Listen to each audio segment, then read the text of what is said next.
Mesdames et messieurs de la presse, bonsoir et très heureux de vous retrouver dans le cadre de cet exercice de redevabilité sur cette estrade préparée spécialement pour soutenir la mobilisation demandée par le président de la République dans le cadre de la campagne que la première ministre chef du gouvernement a lancée le week-end dernier, Congolais Téléma. C'est l'engagement que nous tous nous prenons partout où nous sommes pour nous assurer que nous jouons notre rôle et que nous contribuons aux efforts qui sont mis en place par le gouvernement pour mettre fin à cette situation d'agression dans l'Est de la République démocratique du Congo.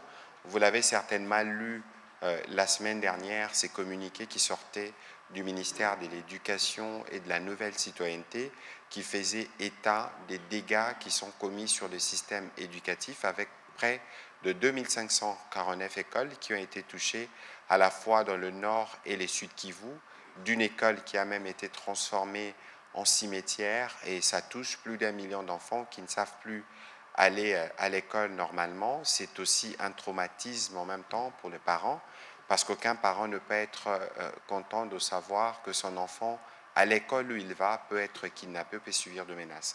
Voilà plus ou moins l'essence première de l'exercice de ce jour, mais parce que nous avons le privilège ce soir d'avoir la ministre d'État, ministre de l'Éducation, nous aurons aussi l'occasion de parler du serment de citoyen ou de la citoyenneté active. C'est la campagne qu'elle a lancée, ces deux concepts qui se lient avec en tout cas la nécessité pour tous les Congolais de s'élever, de se mobiliser.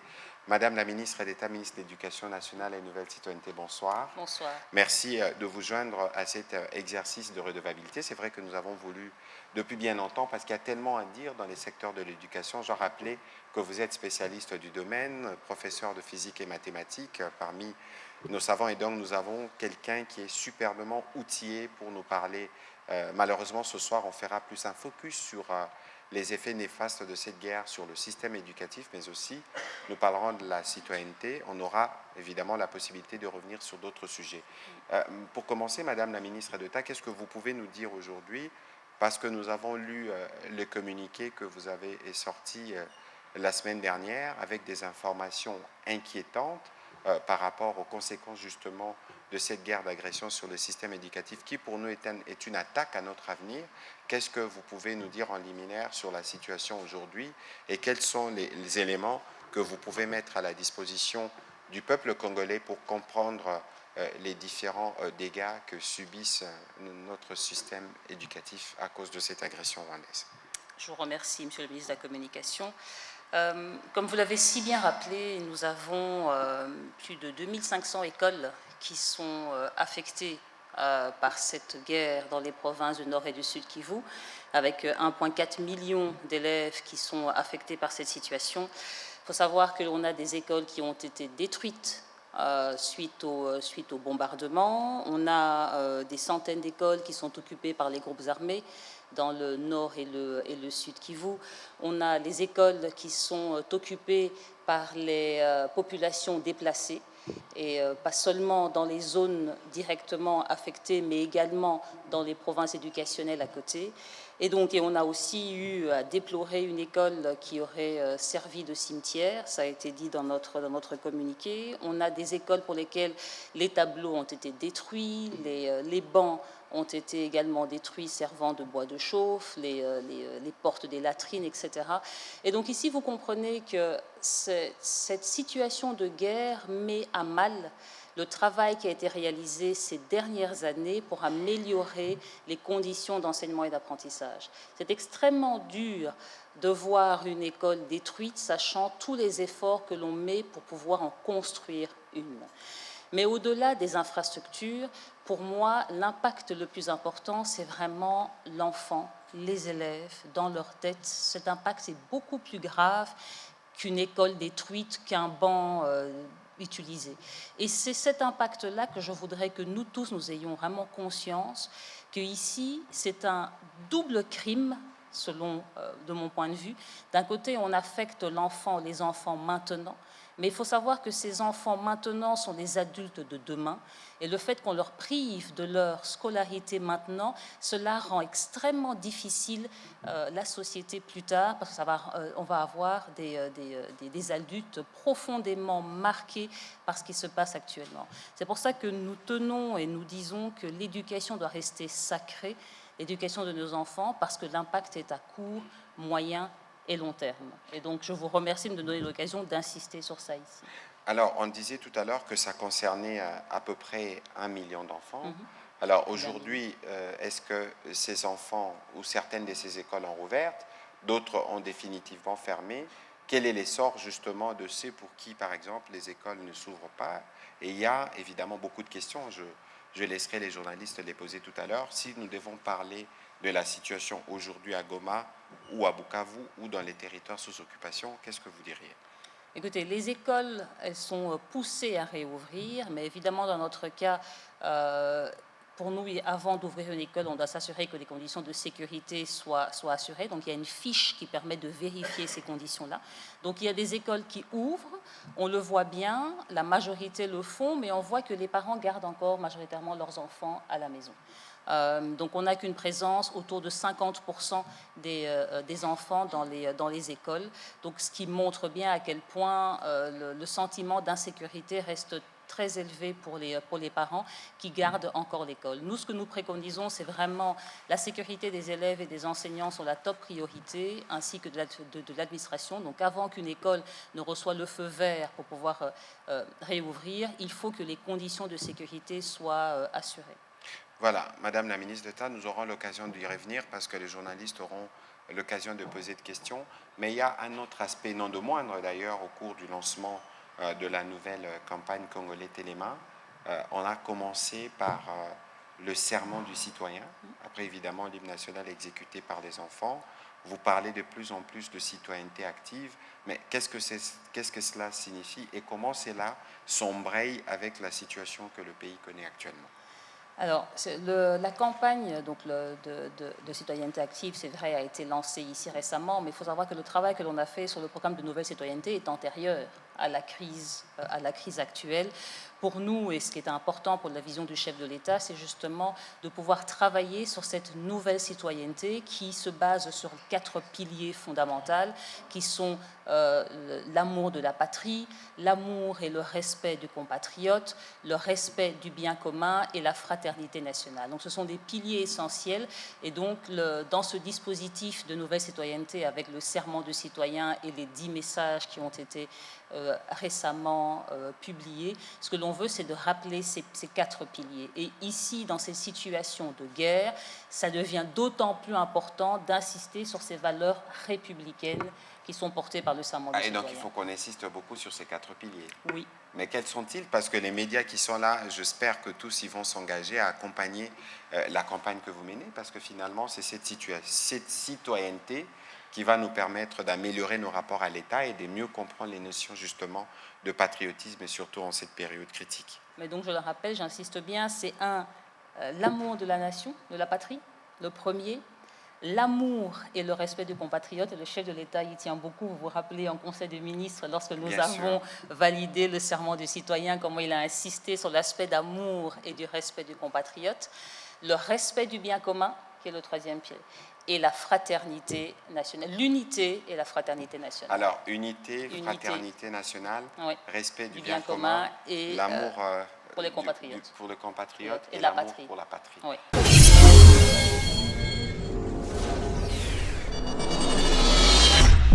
Madame, depuis le début de la guerre,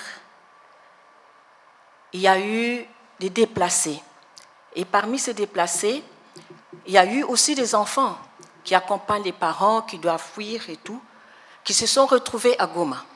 Mais au mois de janvier, comme Goma était envahi, disons qu'il y a beaucoup de gens et ces déplacés qui étaient déjà là, ils sont partis dans d'autres localités vers le nord, c'est-à-dire à Rutshuru, vers Masisi, Niragungu.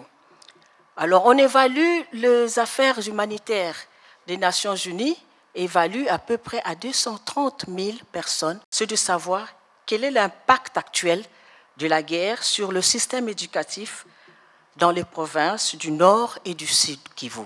Et la deuxième question, tous ces enfants qui se retrouvent aujourd'hui éparpillés en dehors de Goma, Bukavu, quelles sont les mesures que le ministère a prises pour assurer la continuité éducative de ces enfants déplacés qui se retrouvent dans d'autres provinces, donc qui ont quitté le Nord, le Goma et le Bukavu? Alors, dans les plus de 1 million d'enfants que je dis qui sont impactés par la crise, sont compris les enfants qui sont déplacés. Vous l'avez si bien dit, en fait, on a bien vu qu'il y a certains, par exemple, sur l'île d'Idjui, où j'ai reçu le rapport récent, qu'on a par exemple des écoles qui sont envahies par les personnes qui sont déplacées et qui donc justement vont occuper nos écoles. Donc ce n'est pas strictement là où il y a les combats, mais aussi dans toutes les provinces, pour moi je dis les sous-divisions qui elles sont impactées. Et donc tous ces enfants en fait sont dans les 1,6 million qui sont affectés par la crise. Et donc c'est là l'une des difficultés que l'on a, c'est qu'on a que nos écoles servent justement d'abri pour ces personnes déplacées. Donc au-delà des écoles qui sont détruites par les combats, au-delà des écoles qui sont occupées par les groupes armés, on a ces écoles occupées par les populations qui sont déplacées.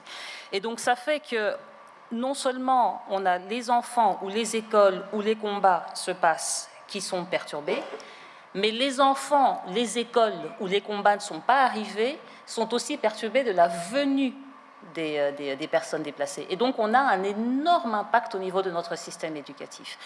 Je le rappelais au ministre Mouyaya, il faut savoir que chaque heure, chaque leçon qui n'est pas donnée à un enfant est une leçon perdue. Et qu'il est extrêmement difficile après de récupérer ce retard. Alors évidemment, ce n'est pas le même dans toutes les disciplines, il y a des disciplines où ça a d'autant plus d'impact. Et donc quand on empêche un enfant de suivre une éducation normale, on met à mal vraiment les connaissances, les compétences et les savoirs qu'il est en train d'apprendre. Alors justement, que fait le système éducatif pour pouvoir réagir à ça?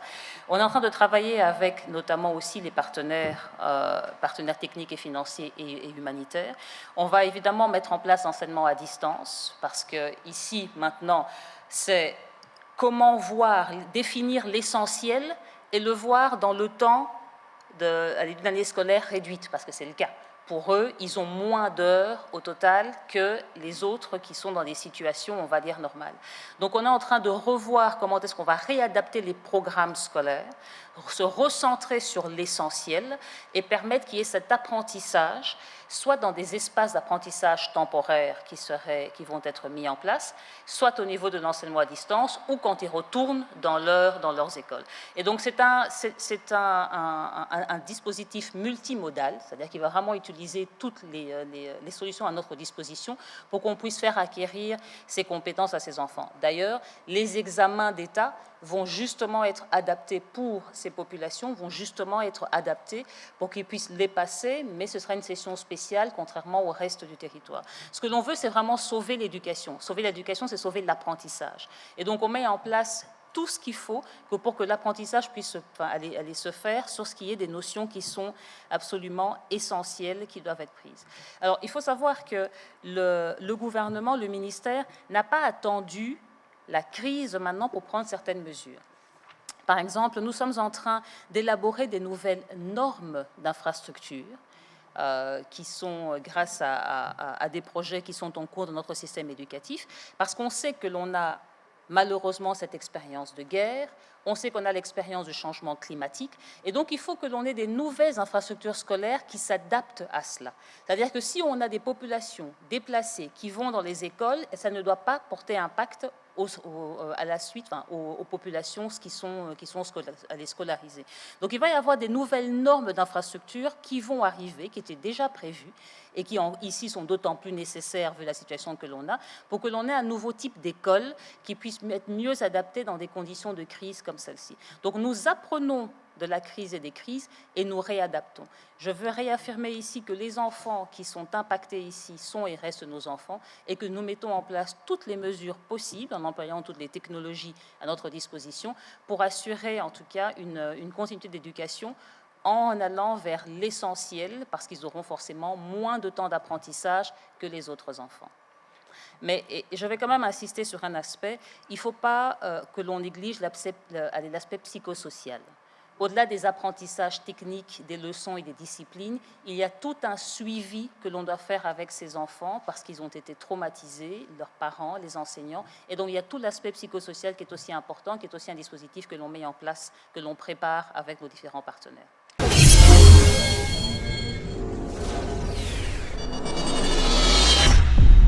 Nous sommes là vraiment devant un cas typique du poison rwandais. Mais comment vous pouvez imaginer que dans un pays, on puisse avoir une taxation pour des produits qui doivent partir du même pays? Comment cela peut même être concevable? Et c'est pour ça que nous attirons constamment votre attention sur la méfiance que vous devez toujours avoir sur ce qui circule. Parce que j'ai vu qu'il y a eu des cas de mésinformation, c'est-à-dire qu'il y a des gens qui savaient que cette information, elle était fausse, mais qui l'ont partagée dans un désir délibéré de plonger les Congolais dans l'ignorance, dans la division et dans tout ce qu'on pense, parce que c'est comme consacrer une forme de balkanisation de fait. Je pourrais éventuellement vous partager les communiqués qui ont été faits aujourd'hui, parce que nous avons, nous, posé la question à la DGDA et nous avons reçu 2 communiqués. Le premier communiqué, il émane de la direction provinciale.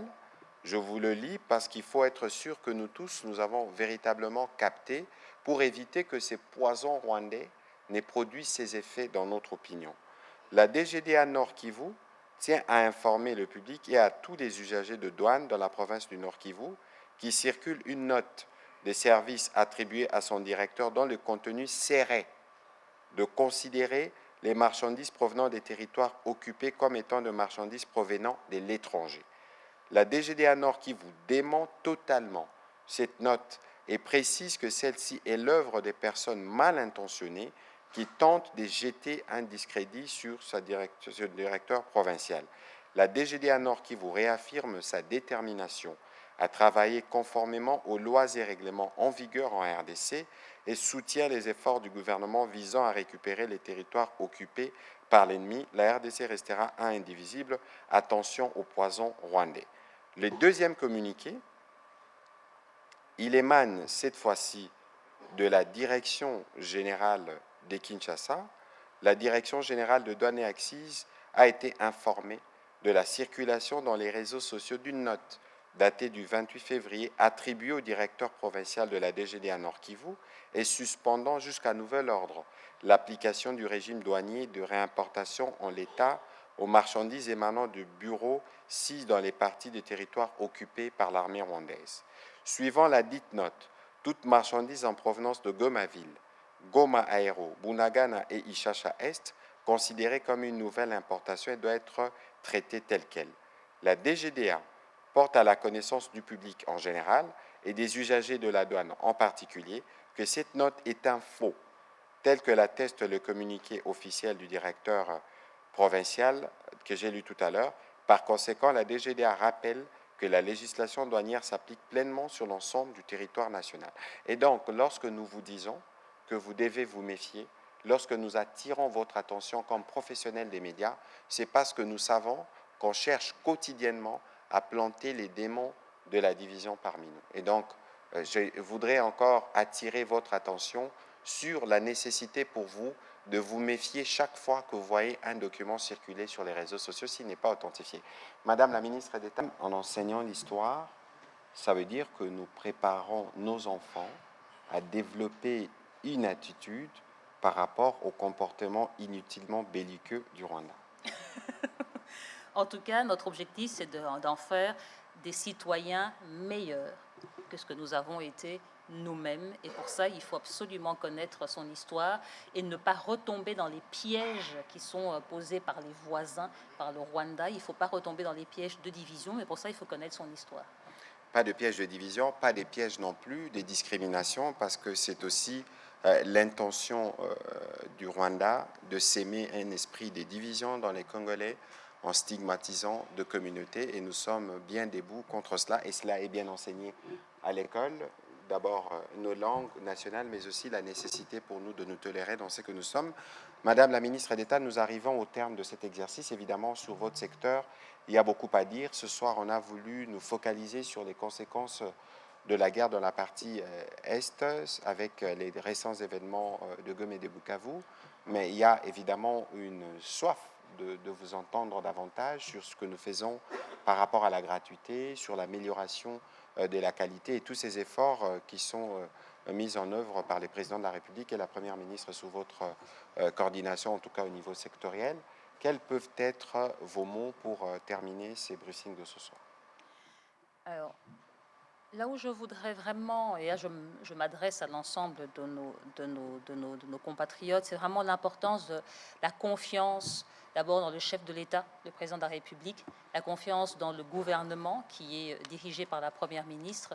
Nous sommes déterminés absolument d'abord à régler la guerre, mais pour ce qui est de mon secteur en particulier, à améliorer l'accès à une éducation de qualité. Nous y travaillons et nous faisons absolument aucune différence. Pour nous, nous traitons les provinces qui sont actuellement impactées avec énormément de sérieux, de préoccupation, et on veut s'assurer que nos élèves, nos enseignants soient d'ailleurs dans les meilleures conditions possibles, et on veut rétablir la situation rapidement et permettre que l'enseignement puisse continuer, on va dire, reprendre son cours normal, mais également sur l'ensemble du territoire de la RDC. Donc je voudrais réaffirmer notre engagement à assurer une éducation de qualité. C'est un travail de longue haleine, mais l'ensemble de mes services, toute l'administration est mobilisée à cela. On va la moderniser, on va travailler avec plus d'efficacité, on va travailler en étroite collaboration avec l'ensemble des parties prenantes pour améliorer. Donc je réaffirme ici d'un côté notre solidarité, mais également notre engagement pour une éducation de qualité, parce que c'est l'éducation qui soutient le développement du pays, et notre but, c'est d'accélérer ce développement. Donc nous allons mettre les bouchées doubles dans le secteur de l'éducation nationale.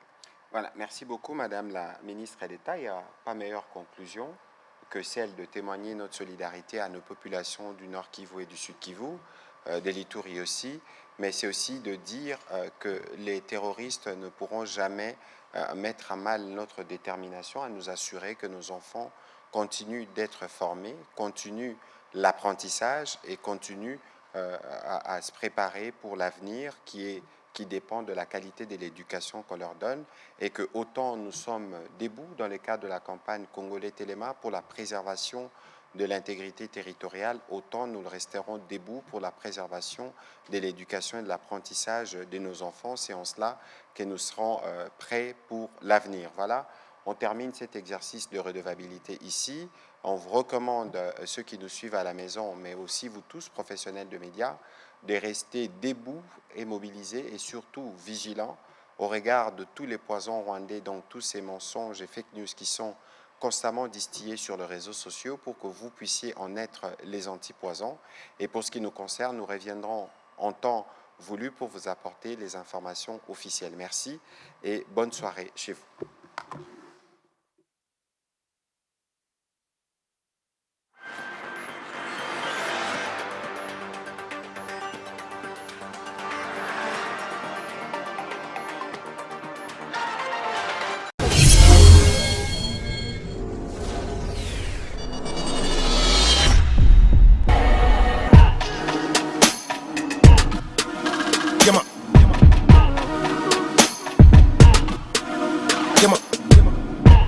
Petit microbe sur ton bicross.